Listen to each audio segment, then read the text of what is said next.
हम पहले चैप्टर का लेक्चर नंबर 2 पढ़ने जा रहे हैं। तो वो है इंसान का डाइजेस्टिव सिस्टम।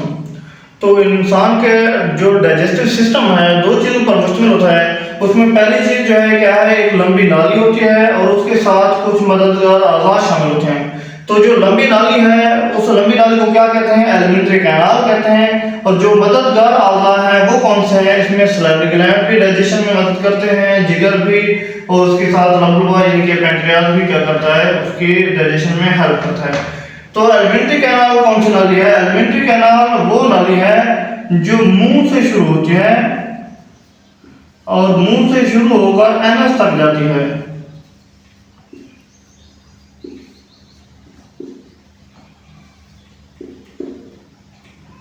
तो उसको क्या कहते हैं, हम एलिमेंट्री कैनाल कहते हैं। जबकि सलाइवरी ग्लैंड, जिगर और लबलबा ये जो है ये क्या खारिज करते हैं, ये रतूबतें खारिज करते हैं, सेक्रीशन खारिज करते हैं, जो कि क्या करते हैं, खुराक को डाइजेस्ट करने में, हजम करने में मदद।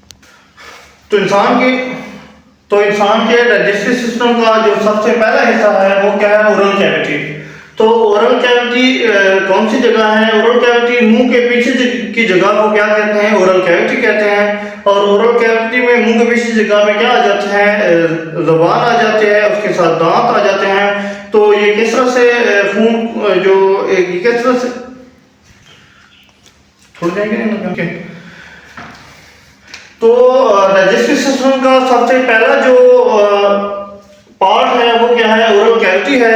ओरल कैविटी कैसी जगह को कहते हैं? ओरल कैविटी मुंह के पीछे की जो जगह है उसको ओरल कैविटी कहते हैं। तो इसमें दांत भी आ जाते हैं, जुबान भी आ जाते हैं, जो डाइजेशन में हेल्प आउट करते हैं। तो जबान कैसे करती है? जबान के ऊपर क्या मौजूद होते हैं, टेस्ट बड मौजूद होते हैं, जायके के उभार, टेस्ट बड क्या होते हैं, जायके के उभार मौजूद होते हैं। तो उनसे हमें खुराक का क्या पता चलता है कि खुराक का जायका कैसे है। तो उसके बाद जो है ना फिर जो ओरल कैविटी में खुराक की डाइजेशन 3 मराहल में होती है। तो पहला जो मरला है इसको क्या कहते हैं, हम पहले मरले को में मैकेनिकल डाइजेशन। तो मैकेनिकल डाइजेशन में क्या होता है, दांत खुराक को पीसने में,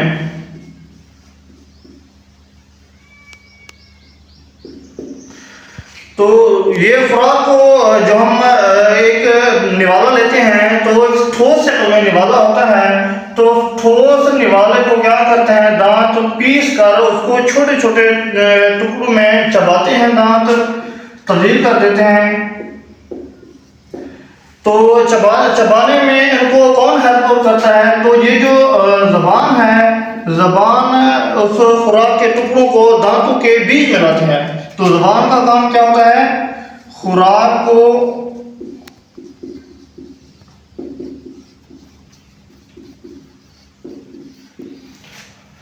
अब दांत क्या कर रहे हैं, उस खुराक को पीस रहे हैं और ये जबान उस खुराक को दांतों के दरमियान रखती है। तो इस तरीके से क्या हो जाती है, जो डाइजेशन का अमल होता है उसको मैकेनिकल डाइजेशन कहते हैं। तो उसके बाद क्या होता है, केमिकल डाइजेशन का अमल होता है। केमिकल डाइजेशन में क्या चीजें खारिज होती हैं? तो सबसे पहली चीज क्या है कि सलाइवा। तो सलाइवा खारिज होता है। सलाइवा के अंदर क्या क्या चीजें शामिल होते हैं? सलाइवा में पानी भी शामिल होता है, म्यूकस शामिल होता है और उसके साथ सलाइवरी अमाइलेज एंजाइम है।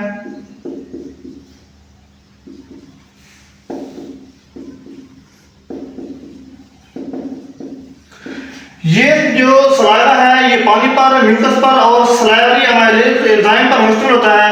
ये क्या करते हैं, ये पानी और म्यूकस खुराक को नरम करते हैं। और उसके बाद जो सलाइवरी अमाइलेज है ये स्टार्च की डाइजेशन, स्टार्च बेसिकली है क्या, हमने ऊपर पढ़ा था कि खुराक के जो अज्जा हैं उनमें क्या चीजें हैं, कार्बोहाइड्रेट, प्रोटीन, लिपिड। तो कार्बोहाइड्रेट्स की डाइजेशन का जो अमल है ये अमल मुंह में ही शुरू हो जाता है, ओरल कैविटी से ही शुरू हो जाता है। तो सलाइवरी अमाइलेज क्या करता है, इस स्टार्च को तोड़ता है, स्टार्च को तोड़ के इसको फिर वो सलाइवरी अमाइलेज स्टार्च की ब्रेकडाउन में, तोड़फोड़ में काम करता है। तो ये स्टार्च को माल्टोज में तब्दील कर देता है स्टार्च क्या था, स्टार्च को ये कार्बोहाइड्रेट्स है, और हमने पढ़ा था कि कार्बोहाइड्रेट्स या ये जो हम खुराक को ले रहे होते हैं तो ये क्या होते हैं, पॉलीमर, ये पॉलीमर्स हैं। इसमें ग्लूकोज, ये ग्लूकोज का पॉलीमर है, ग्लूकोज के ज्यादा मॉलिक्यूल मौजूद होते हैं स्टार्च में, जबकि जब इसकी ब्रेक डाउन होते हैं तोड़ते हैं तो ये माल्टोज में तब्दील होता है। ये क्या है, डाइसैकराइड, ये है क्या, डाइसैकराइड है। इसका मतलब क्या है कि इसमें सिर्फ 2 मॉलिक्यूल होते हैं ग्लूकोज के, ठीक है। ये मतलब उसके सब यूनिट में तब्दील हो गया। तो ये केमिकल डाइजेशन और मैकेनिकल डाइजेशन में खुराक की क्या हो जाती है, जुज़वी डाइजेशन का अमल शुरू हो जाता है। जुज़वी कहते हैं पार्शल को में मुकम्मल नहीं, बस थोड़ी सी डाइजेशन होगी।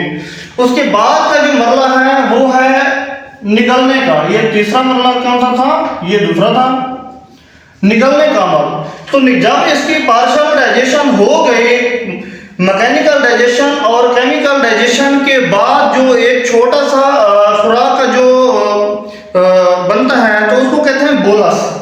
मैं बोलस का आपको थोड़ा सा बता दूं, बोलस क्या है, जब खुराक टुकड़ों में, छोटे छोटे टुकड़ों में तब्दील हो गई और उसके साथ उसकी जुज़वी क्या हो गई, डाइजेशन हो गई केमिकल डाइजेशन के थ्रू, तो वो एक छोटे से टुकड़े में और गोल किस्म के टुकड़े में तब्दील हो जाते हैं। उसको क्या कहते हैं, बोलस कहते हैं। और वो बोलस क्या करता है, फिर जबान उस बोलस को क्या कर देती है, जबान बोलस को धकेल देती है फेरिक्स, आगे वाली जो नाली है उसका नाम क्या है, तो फेरिक्स है। तो जबान धक्का देती है, उसको धकेल देती है बोलस को किसकी तरफ, फेरिक्स की तरफ, और ये निवाला मुंह से फिर फेरिक्स में चला जाता है।